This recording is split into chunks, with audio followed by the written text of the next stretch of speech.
Order and can, The recording has started. okay. Tom, would you like to lead us in the Pledge of Allegiance? Why don't you go? Are you with the flag or no?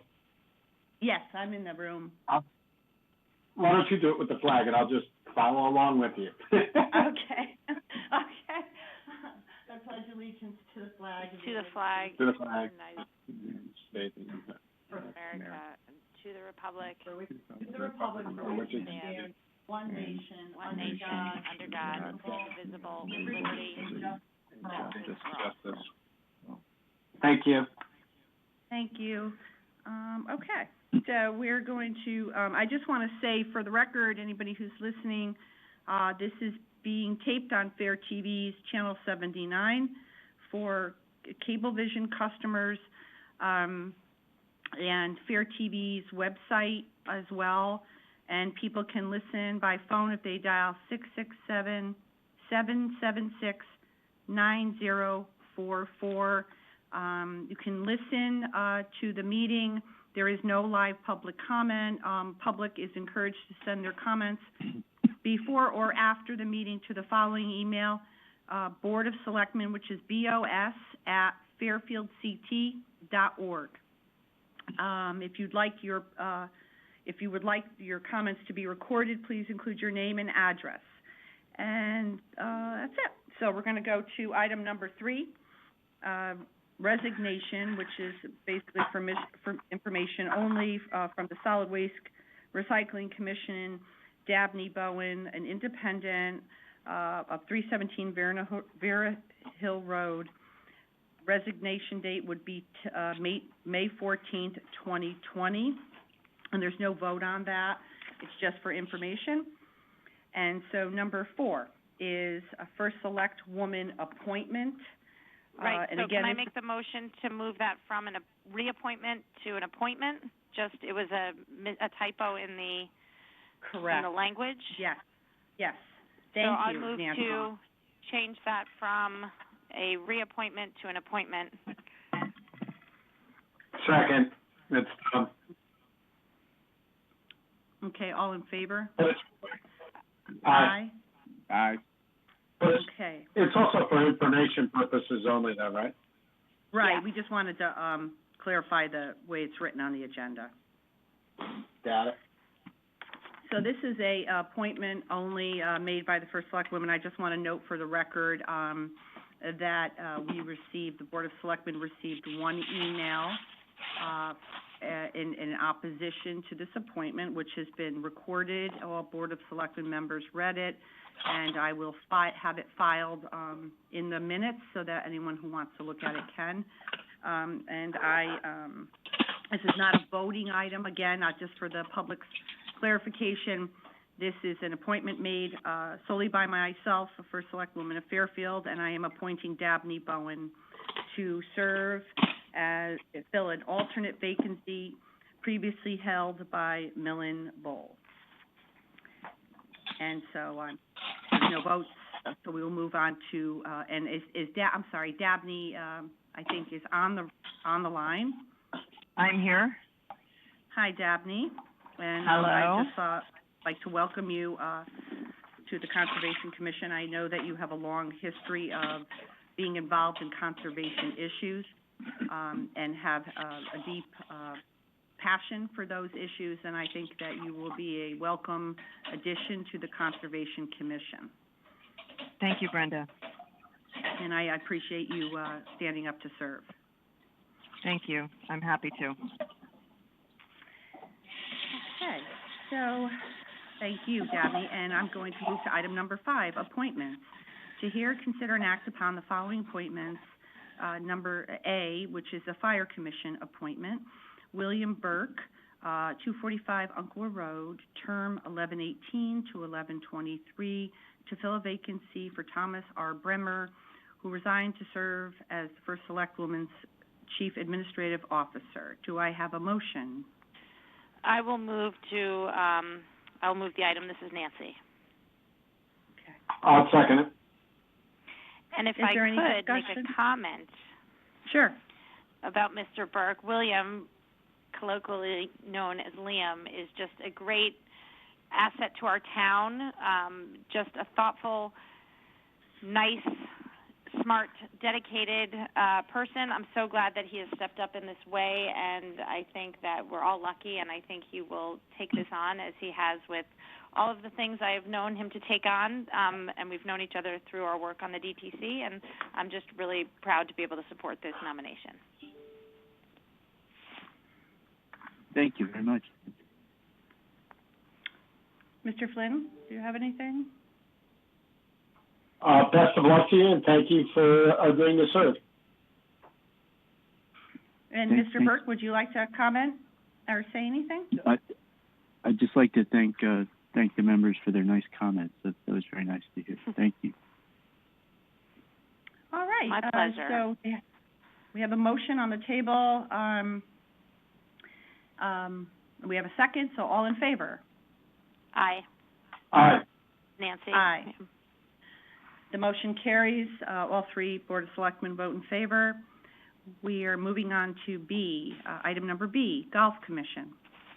Michael Feinstein of 172 High Point Lane, term 420 to 425, to fill the vacancy for Ryan W. Scully, whose term expired. Do I have a motion to approve? This is Nancy. I will move the item. Second. It's Tom. Any discussion on this item? Sure, I'd like to comment. I know Michael and his family personally, and so I can say that it's great that he has stepped up, that you have stepped up, Mike, to serve in this way. And I just want to say thank you. I know you're filling big shoes with Mr. Scully, but I know you're up to the task and the challenge, and I think it's great that you are stepping in to serve the community. So thank you very much. Thanks, Nancy. And congratulations and best of luck. Thank you, Tom. Yes, and I too wish you luck. I know that the Golf Commission is a very busy commission, and especially during the pandemic, it's got a lot of excitement. And so I wish you luck, and thank you for your willingness to serve. My pleasure. Yeah, people need golf now if you can get out. I guess it's a welcome distraction. So thanks. Happy to serve. Absolutely. Well, thank you. All right, so all in favor of this appointment? Aye. Aye. The motion carries unanimously by the Board of Selectmen. Congratulations and thank you, Michael. Thank you. Item number C, Land Acquisition Commission.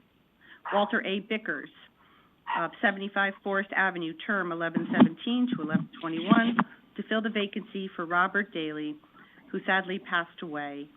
And Mr. Bickers will be moving from an alternate member to a full member. Do I have a motion to approve? I can, I'll move. So, This is Nancy. I'll second. Tom. Thank you. Is there any discussion on this item? Because we previously said nice oh. things about Trey, we can just, thank him. And again, I want to echo my sentiments. Sorry for the loss to Mr. Daly's family. Absolutely. I'd like to second all of.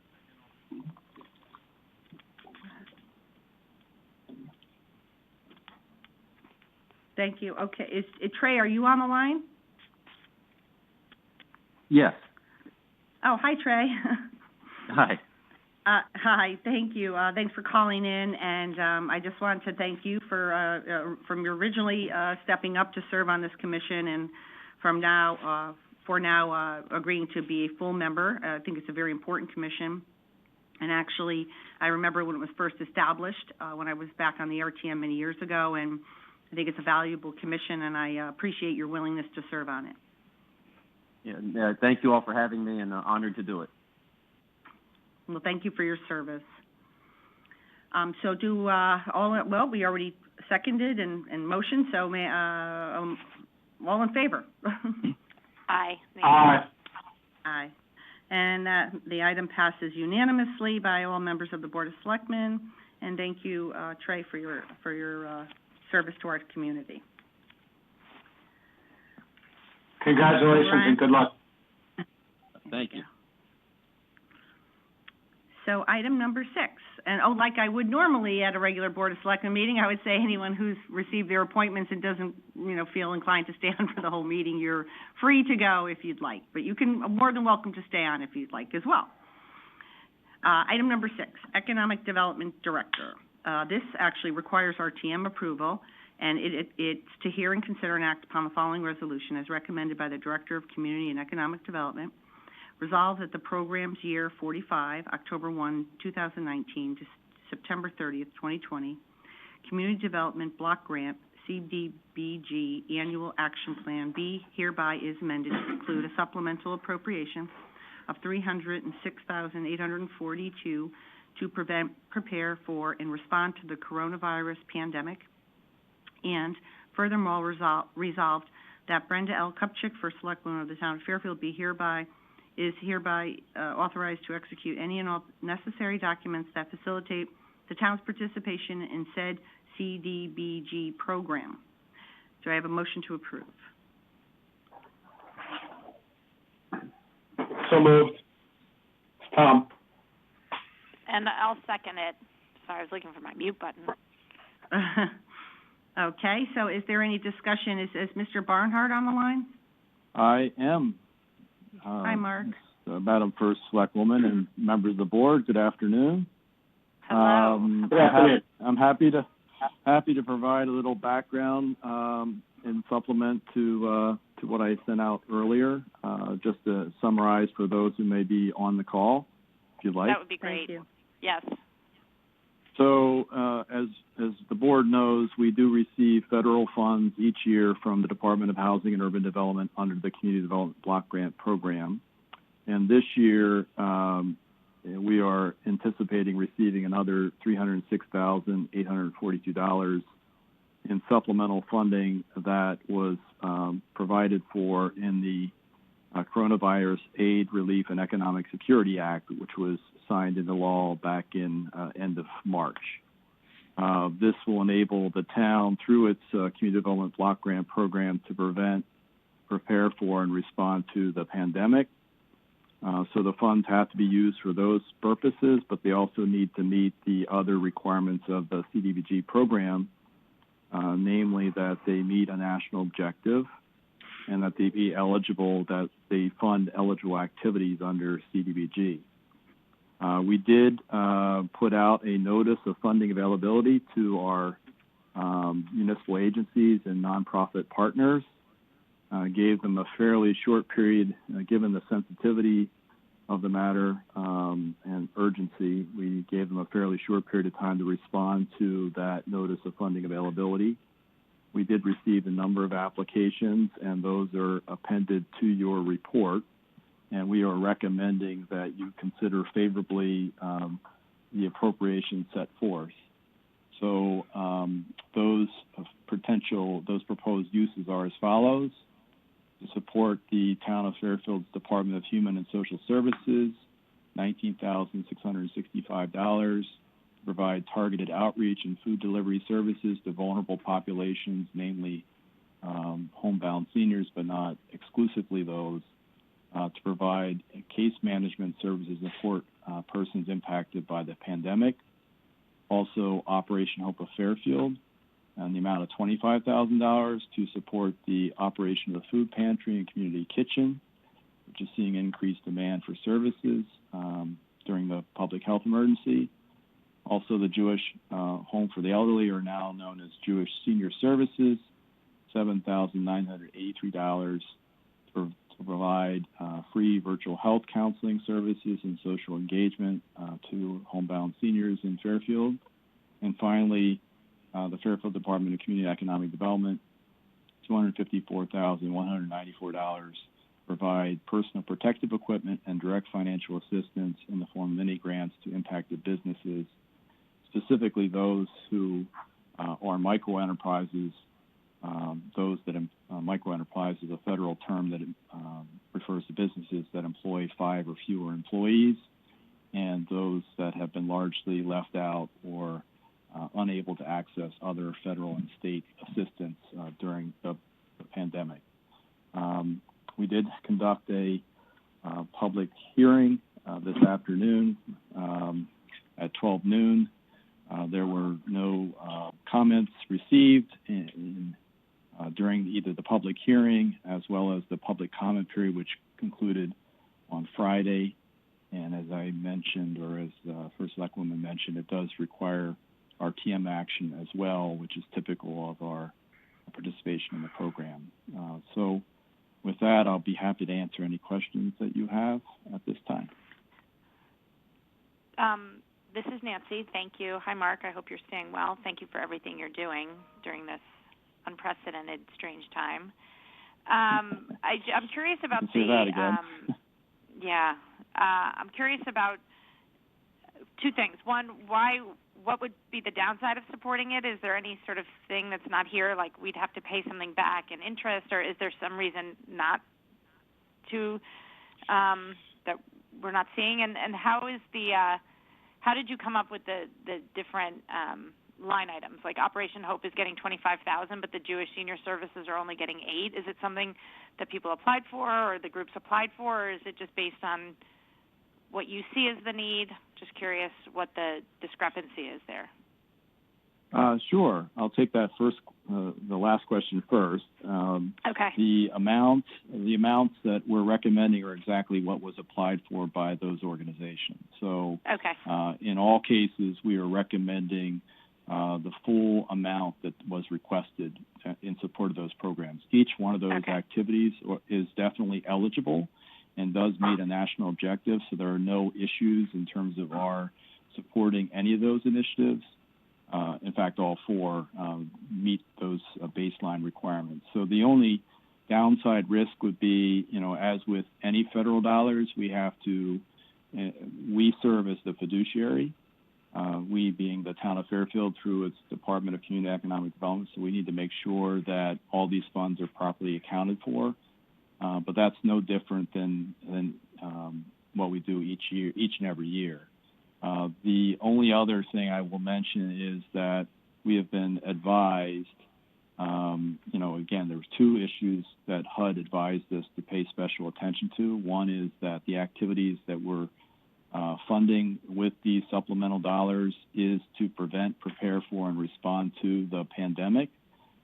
In all cases, I believe that is 100% accurate. And the other cautionary note from HUD was that we need to ensure that our funds, the funds that we're using here under CDBG, do not duplicate other federal dollars used to fund similar activities or programs. And again, that's a requirement. They're paying special attention to it this year. They don't want people double dipping for obvious reasons. And so we're very mindful of that, and we're not recommending anything I think that would jeopardize this as well as future dollars from the federal government. Okay. Thank you. Hey, Mark, it's Tom. Good afternoon. Yes, Tom. Good afternoon. I hope all's well. Quick couple questions. Do you know what the exact nature of the amount is that they're giving us? How was that calculation? Do you have any idea? It's kind of as with most things with federal dollars in a CBG, it is based on a formula, but it's a bit of a black box. So it is. There are a number of factors that go into it, but I couldn't honestly describe all those factors to you. But it is based somewhat on need and population and things of that nature. Thank you for that. And then my next question is, so I get through the answer to Nancy's questions regarding the exact amounts. For the amount that's going to the Fairfield Department of Community and Economic Development, the $254,194, how, and forgive me if I missed it, but how is that going to be administered and how is that going to be doled out? What we will be doing is similar to our regular microenterprise program. We will be expanding that and providing a new application form for businesses that have been impacted by the pandemic. They would have to be eligible business entities located within the town of Fairfield, employ 5 or fewer people, and be able to demonstrate some adverse impact due to the pandemic and give us some justification as to how they're proposing to use the funds so that they're able to move to sustainable path and operations.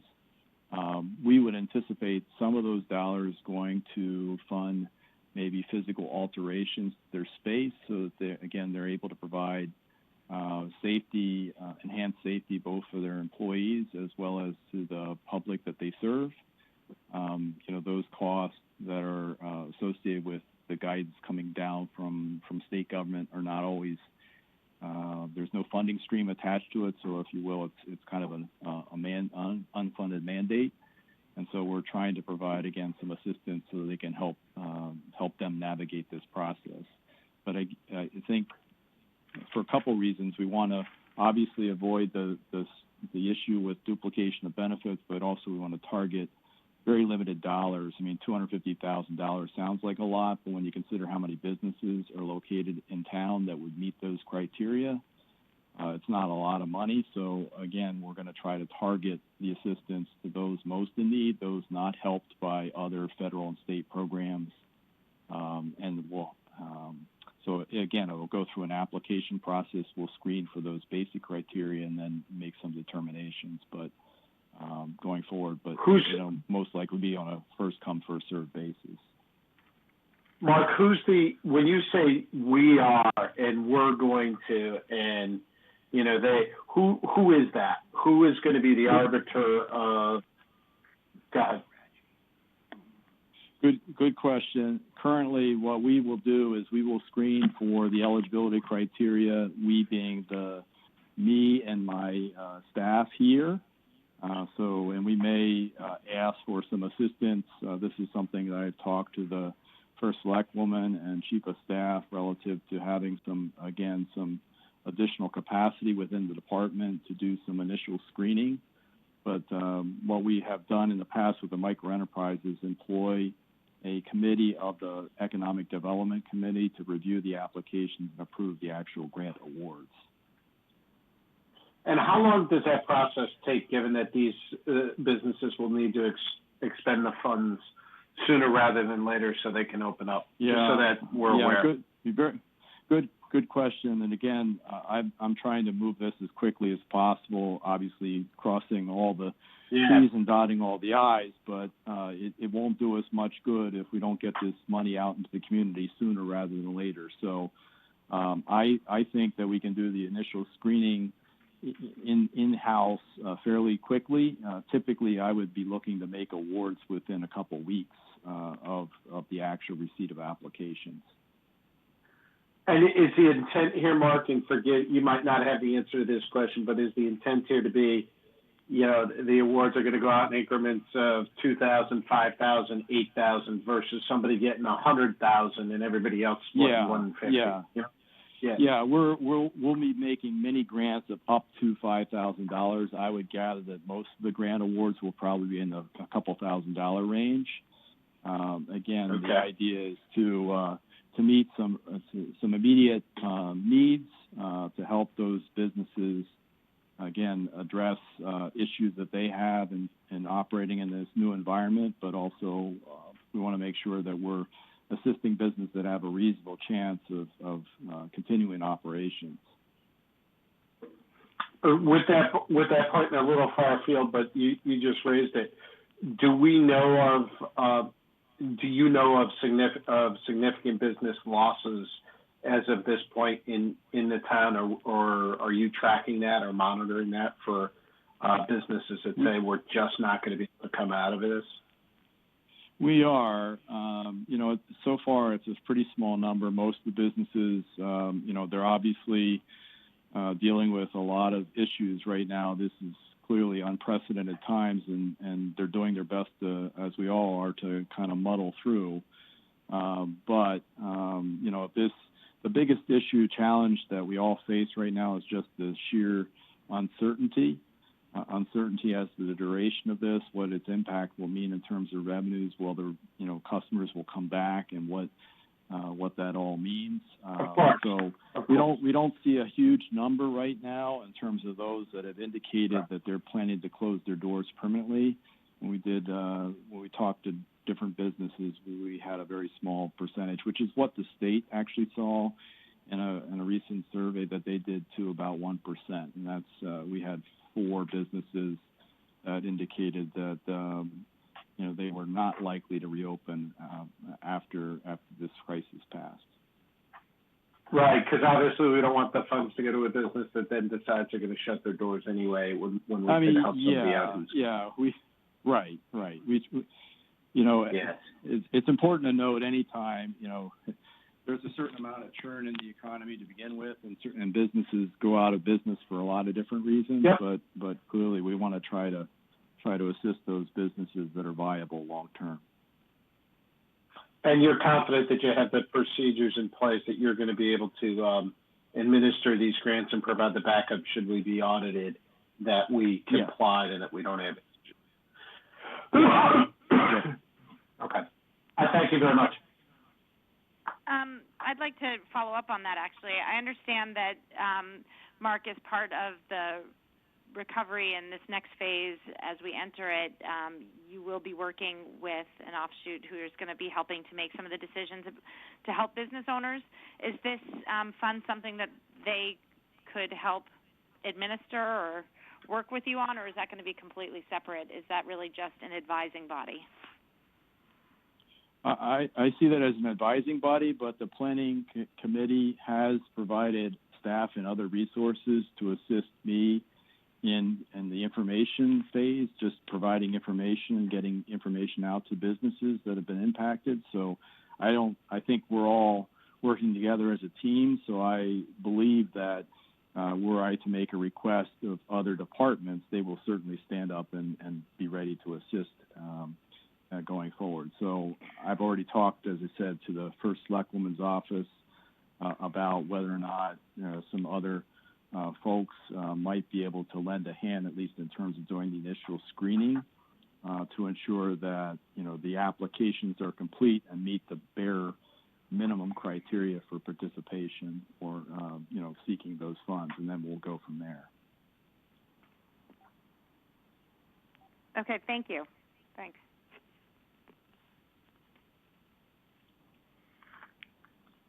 Other questions? Anything more? Everybody good? Yeah, thank you. Thanks, Mark. Stay safe. Stay healthy. Thank you. Thanks, Mark. Okay, with no further questions or comments, all in favor? Aye. Aye. Nancy, aye. Passed unanimously from by the Board of Selectmen, and thank you, Mark. Thank you, members of the board. Thank you, Okay, Mark. Good luck with it. Item number 8, to consider and act upon tax refunds as recommended by the tax collector in the amount of $19,254.53. Do I have a motion? Question, Madam First Selectwoman, did we skip number 7? Oh my God, yes, sorry. Yes, we did. Okay, sorry, item number 7, Solid Waste and Recycling Director requires RTM approval to consider and act upon the following resolution as recommended by the Solid Waste and Recycling Director. To consider and act upon the attached resolution recommended by the Director of Solid Waste and Recycling between the Town of Fairfield and South Central Connecticut Regional Water Authority to confirm participation in the Regional Household Waste Collection Center. And there's an attached resolution, which I'm not going to read. It's very long. And I will ask for a motion to approve. This is Nancy. I'll move. I will, and I'll second it, and I have a question. Okay, and I just want to, for the public's edification, the resolution that is long was put up on our website, and it is attached to the agenda as part of a backup information if anybody would like to read it. It's just a sort of a resolution about entering into this agreement. So, okay, Mr. Flynn. Thank you, Mrs. Kutchik. First of all, who is on the line to speak to the resolution for the authority? Hi, I'm Mike Zimbrewski.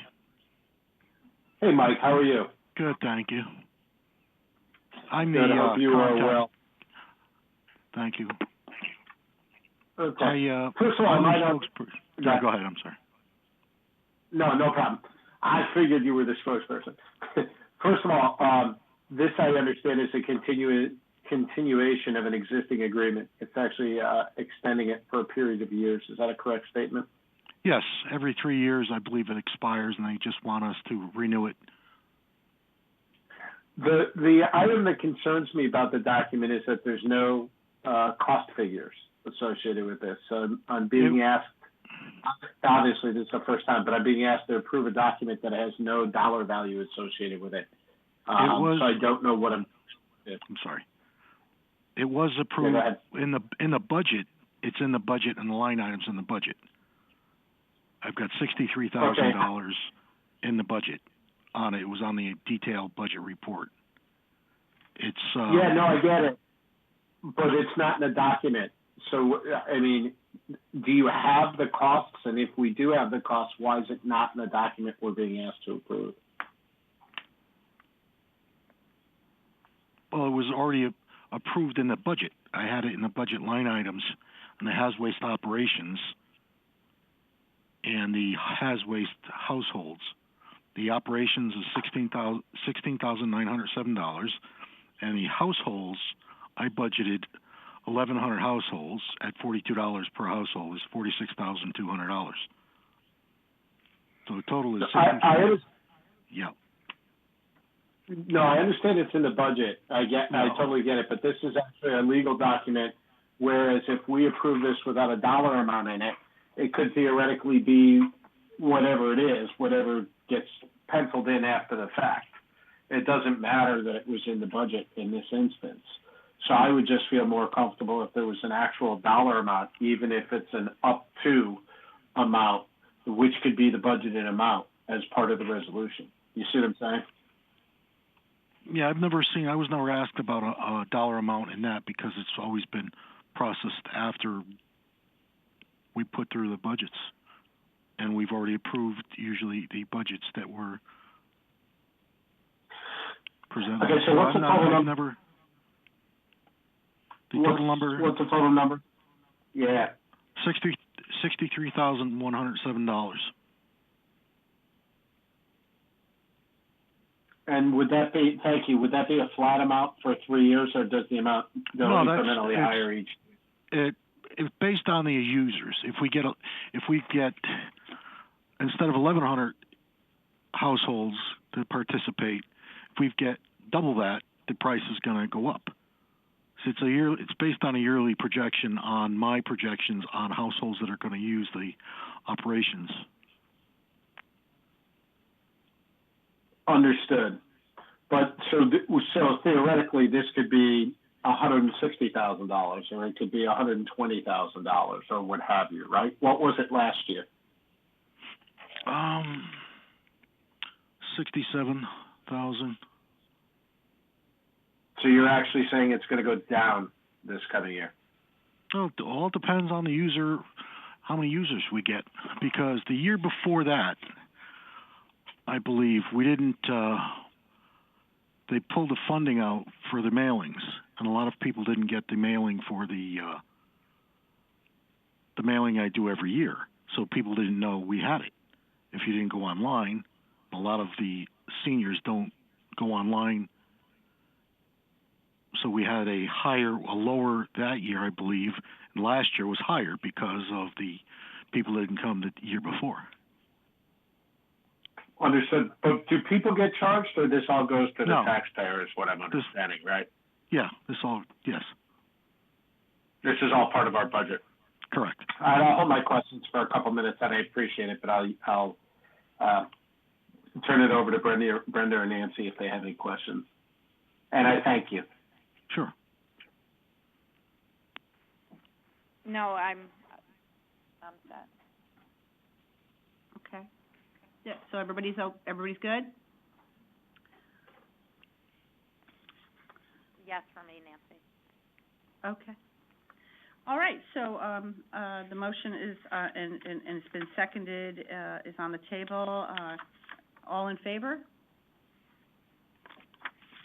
Aye. I'm gonna oppose this one, I'm just gonna oppose this one just because it doesn't have a dollar amount attached. That's the only reason, not because I don't, agree with that we need the service and all that. I would just feel more comfortable if there was a dollar amount of some sort attached, that's all. Okay. Sorry, can I go back to ask a question of you, Tom? And I Sure. stand with my vote. I guess I just don't understand fully the implication. This has been in place for a few years. So what is the implication of not having the, sorry if this has just been explained, but I guess I'm not understanding still. That's totally fine. I don't know what I'm signing up for cost here. This is an open-ended contract that I don't know what the rate is. It's not in the contract, and I don't know what the volume is. So this leaves the Board of Selectmen table. If the rates are substantially different than what we think they are, because they're not quoted here, then our cost could be substantially different. If the volume is substantially different, then our volume is substantially different. I just don't believe when it comes to contracts, both rate and volume should be so open-ended. And I'm not trying to say that Mr. Zabriskie or anybody's doing anything wrong. It's just, it's signing a contract without understanding what the implications are from a dollar standpoint. That's it. Isn't there any other recourse? Like, are we bound to, does this bind us so that, for instance, there's no negotiation power if something comes in and it doesn't make sense? Or is there a backup? Or is this contract make us liable and binding? Because then I, not understanding, would have to amend my vote because I also wouldn't feel comfortable. But if there is a backup or a secondary way where we have a check and balance on that, then if this is just about engaging with this authority, then that's one thing. But if it's also binding us to sort of a nebulous dollar amount, that doesn't make sense. So can I just jump in here and we can do, let me offer that potentially we could add an amendment that says does not exceed the budgeted amount. Would that be helpful? It would be for me. It would be for me too. Okay, so. I don't know whether Mr. Zabriskie, well, I don't know, Mr. Zabriskie, I'm sorry, I didn't mean to interrupt. Mr. Zabriskie, can you stay within that, or does that present a problem? That's what I don't understand. Well, if for some reason I budgeted, say, 1,100 cars or households, we usually say cars, but they're actually 1,100 households.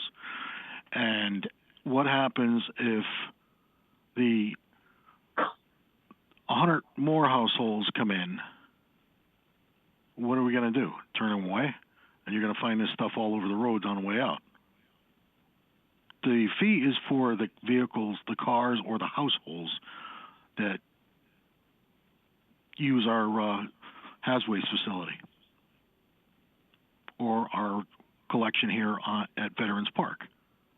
That's the big cost there. So I think it might be helpful if we do this amendment, then if he has to come back for more, he'll have to. Because I know it's a moving target, but it typically is around this amount, and that's why it was budgeted that much. Correct. So if we put in not to exceed this amount in the an amendment to the resolution, then if he has to come back, he'll come back before the board. I do not have a problem with that. I don't know whether that's practical from this standpoint. Does someone want to make the a motion to amend with the language that says does not exceed the budgeted amount in the budget? Yeah, I can move to add the amendment as Brenda just stated. Would you? Nancy. So. Okay. So do you have to read it, Nance, or I think you might actually just have to say it out loud. So what is that language? So to amend as long as the amount does not exceed the budgeted amount, or what the amount, yeah. So as long as the amount included in the 21 budget. This is a 3-year contract, it would have to be the annual budget. Okay, annual, okay, got it. From the date of signing or whatever. Does not exceed the amount in the annual budget.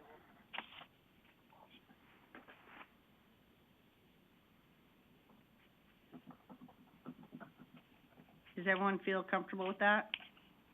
I do, thank you. I do. And thanks. Okay.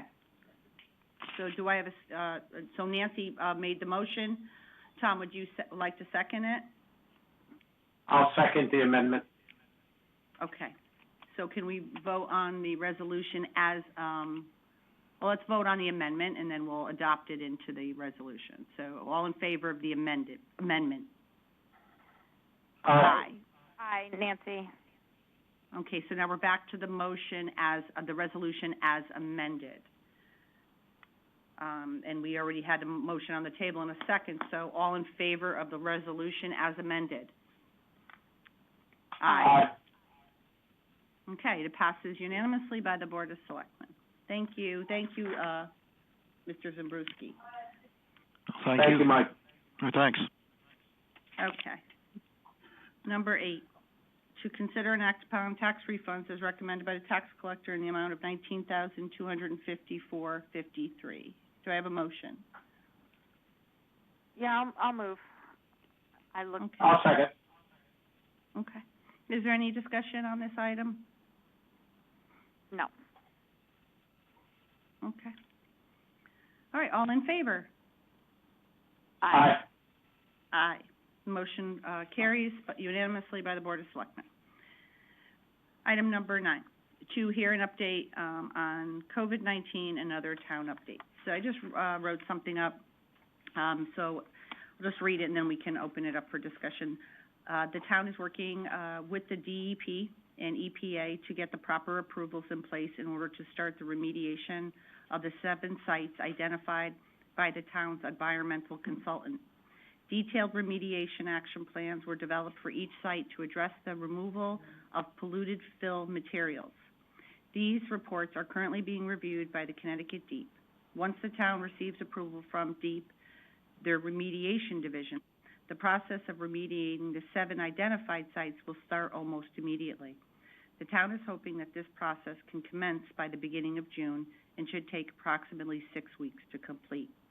As of late last week, the town received confirmation from DEP and EPA to begin the environmental investigation of the fill pile at the DPW yard. This work will begin the week of June 1 and will be completed over a period of several weeks. Further updates to keep the public apprised of the ongoing situation will be provided as the town's consultant receives and reviews the environmental information. Once we have the results of the tests being conducted at the fill pile over the summer, we will have a public meeting to apprise the public, and it may be virtual, of the consultant's findings to keep the public fully informed. COVID-19. The town of Fairfield is still in a state of emergency per the March 16th declaration I signed. As you know, per the governor's executive orders, we begin reopening on May 20th, and the town's business reopening task force has been heavily involved in making sure our businesses have the information and details of the executive orders and access to resources they need in order to reopen safely. I have brought together many of our town departments to identify how we can help the business community and navigate through this process and cut through the normal governmental red tape. We sent out a great deal of information in our last newsletter for businesses and are holding conference calls to help answer questions. Just before the meeting today, the governor announced that he is postponing the opening of salons until June in partnership with Rhode Island. I do have another emergency operations meeting today to go over some final details of our reopening and information that we're going to finalize, and then I'm hoping to share that with the public tomorrow because Wednesday is sort of the, official sort of phase 1 opening. We have a handbook for businesses that will be posted on our website today which is www.fairfieldct.org/business reopening. And as for residents who are listening, I want you to know that we are working really hard to make sure our businesses reopen safely. And I ask for your compliance and patience. And with these new protocols, please, I'm getting a huge amount of emails and phone calls with alarmed residents who are very concerned as they go out into the public more and more as the weather gets nicer, that people are not wearing masks and that people are getting too close to one another, and that employees will also be wearing these masks in these shops and restaurants. And we're asking for all of our residents to please, I know it's been a long, difficult journey and people are getting frustrated with the quarantine life. However, we need to be still wearing these masks because, again, the mask is not really just to protect yourself. It's supposed to be protecting other people in our community. So I'm really hoping that message gets through because it's becoming more and more concerning to the residents in our community. I'm hoping to hold a press conference tomorrow or Wednesday to provide further guidance to all our residents and businesses. Excuse me, and then I'll just open it up to the board for any questions. Couple of questions, and thank you, and again, continued thanks to you, to your team, and to the emergency management team for all they're doing. Couple of things, and I just wanted to have it talked about for the record. A lot of concerns, and I know our superintendent has reopened the discussion for graduation.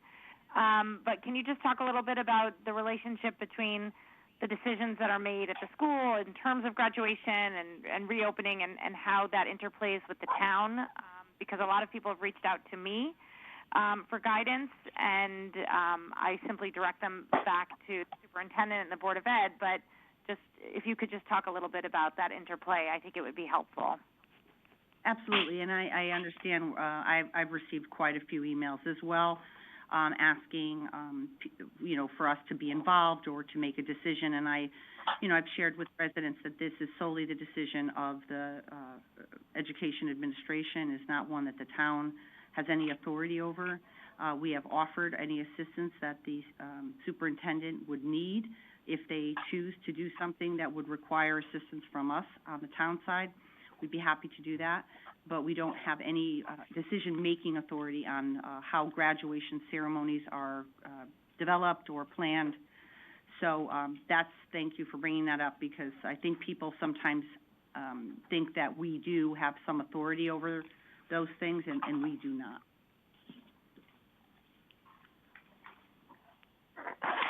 Thank you. I have a question. Okay. Oh, sorry, go ahead. Go ahead. No, go ahead. I think you said yes, too, so go right ahead. I was going to shift the subject, so if you wanted to talk about the school thing. No, go right ahead.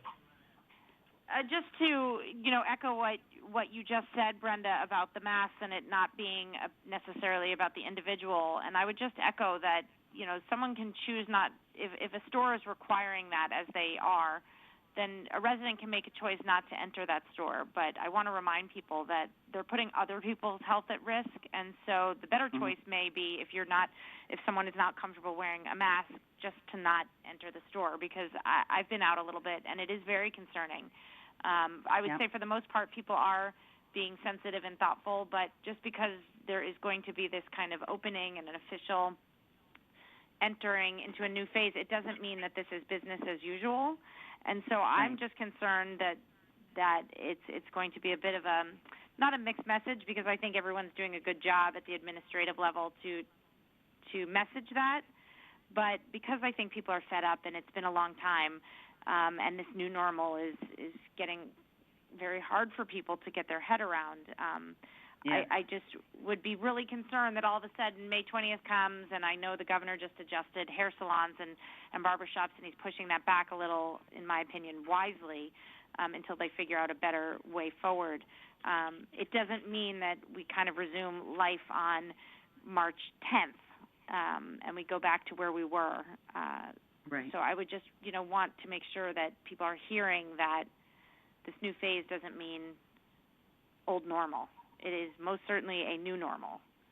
and Right, and people I just need think to be we're mindful of we're that. concerned, yeah, we're concerned too, because, we've tried really hard to message, and get the information out, as loudly and clearly as possible to our community, and, it seemed like people were doing a pretty good job. I think just, as you said, it's just quarantine fatigue, and people are just like, this has gotten the streets, downtown, people was walking around, not wearing their masks, and, obviously it's concerning to other individuals in our community. So this is definitely a trick, right? Because I can't, people are really upset about it and emailing me pretty emotionally, and I don't, I can't have the police out there, telling every person, hey, what are you doing? Or congregating at our Sherman Green, or going wherever, complaining that, people are concerned about large groups gathering, and I get the angst from the public, that people are saying, well, we need to go forward, and there's a lot of opinions out there, and I think what people don't understand is that we're all sort of doing this for the first time. We don't have, like I've said in the past, we don't have a playbook on how to deal with a pandemic. We're doing the best. We're listening to health professionals and trying to listen to the guidance of what they say in the CDC.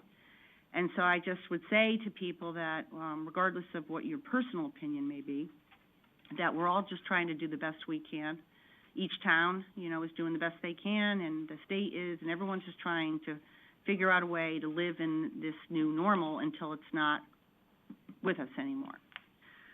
So I'm hoping that everyone can comply, and we don't end up having, a severe spike in numbers because of people's lack of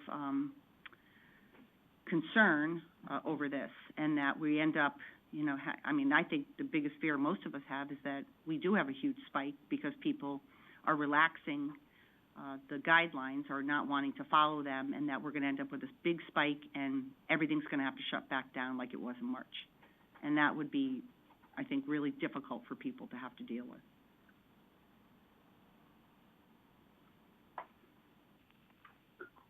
So, I thank you for that discussion. I had another question that I'm getting from the general public a fair amount, and Madam First Selectwoman, I spoke about this briefly with you yesterday. I gotten a number of emails from people concerned about the discussion that the beach will be opening, but there will not be restrooms available. And I just wanted to know if you wanted to address that here, so that, Sure. because I do get some questions. Yeah. Thank you, Tom. I appreciate you bringing that up.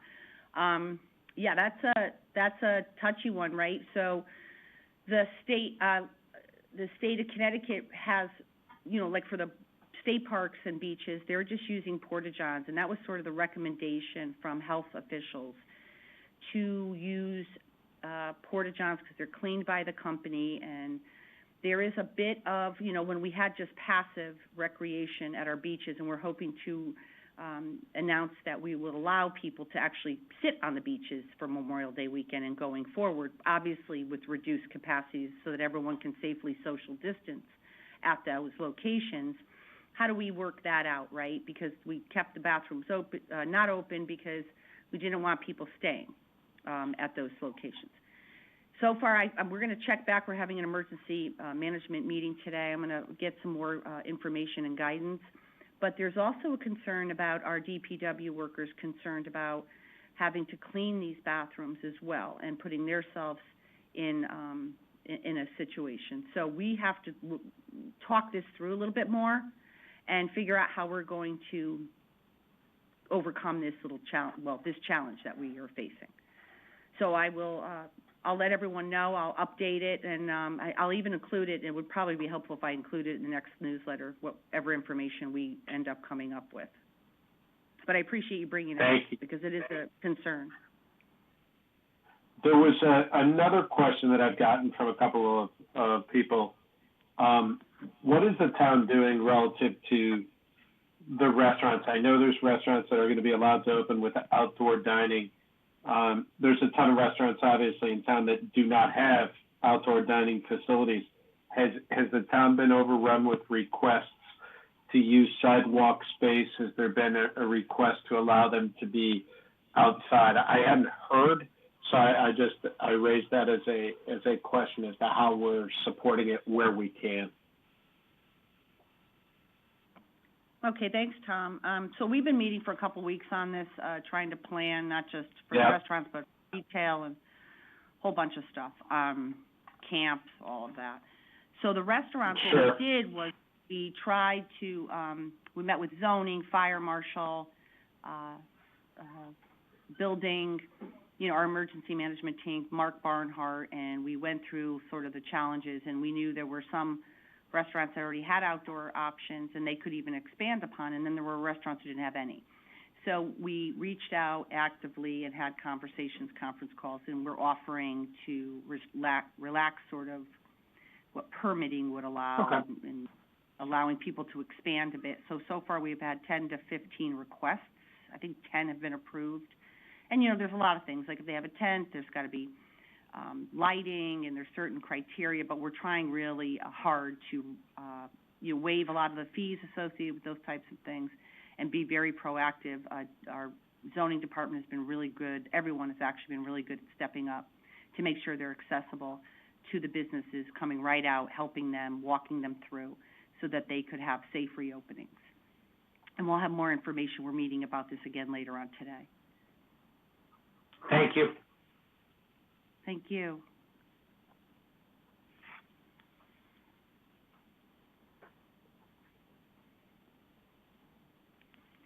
I think that's it for me for now. I mean, this is obviously ever evolving, and you know, appreciate the updates as you're sending them out and being kept in the loop. Yeah, we're definitely trying to include everything. Yep. You know, but again, this reopening and now with the salons being pulled back, so we've got a lot to talk about, and there's a lot, right? The beaches, the camps. You know, talked to Anthony a bit today. We have more to talk about with that, and I will keep everybody posted as we, you know, get all the feedback and we make some decisions going forward. But anytime you have any questions, feel free to always, you know, reach out to me. One thing I just want to also just kind of say publicly, because there was chatter on it around on Facebook, because around my day job at Tribeca, we are planning a mass scale drive-in, and there was some disappointment that, you know, we couldn't consider it here. And the only thing I want to just say to the public is that we can't consider it here yet, and I understand the concerns of the health department and Parks and Rec, Anthony, because obviously we can't do anything where we can't guarantee where people are safe and not going to get in their cars, and until we understand the way people are behaving around the rules as they change incrementally, I think we'll be able to better have a handle as a community what the community can handle. And so I just wanted to say that just because we're, you know, it was shut down in the short term doesn't mean that we aren't going to think of ways as a community to engage big picture. And I know Mark is very invested in this as well, is finding new ways to gather and convene that are safe and won't, you know, put anyone in harm's way. And there are so many variables. So I just wanted to say it publicly that I know that your extended team are working on these things. So it's not just the practical things, it's the fun things that make living here great. It's going to take some time. And thanks, Nancy. I appreciate you bringing it up, and I appreciate your offer to Park and Rec. And, you know, it's obviously, you know, it's we're receiving a huge amount of requests, and you realize that for years our Park and Rec department has been doing these on the beach for many, many years. We've had the sand jams and the movie night on the beach, and we've done this for a lot of years. And we've had a lot of other organizations reaching out to want to do something like that with us. And obviously there's safety protocols, and Anthony's working on developing a policy, like an overall policy for anyone who wants to do something at our beaches, you know, that isn't under our Park and Rec sort of normal protocol that we're already doing. So stay tuned for that, but I do appreciate your enthusiasm to try to do that. Well, yeah, you're welcome. Anything that's going to help in the big picture for the recovery of the social emotional piece is Yep. Obviously top of mind for us all. So anyway, Absolutely. Thank you. Thank you, Nancy. all set. Any other questions?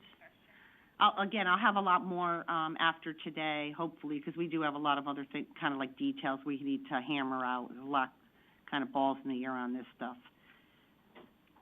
And there's stuff coming out of the governor's office, like, I mean, the emails are just flying. So there's a lot to do, a lot to kind of figure out, and then hopefully we'll have some good answers for everybody.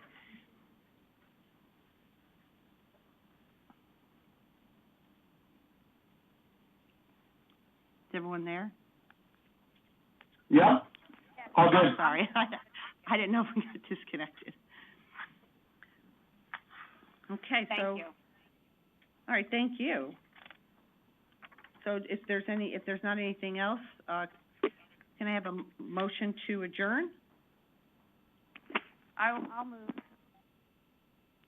This is Nancy. I'll move to adjourn.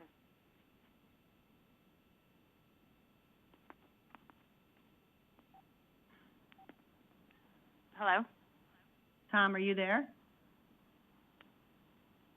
Yes, sorry, I'll second. Oh. Thank you. Okay, all in favor? Aye. Aye. All right, thanks, guys, and, anytime you have any questions at all between our meetings, feel free to reach out to me. All right, thank you so much. Thank you, guys. Bye-bye. Be safe. All right, take care. Tom, take care. All right, take care.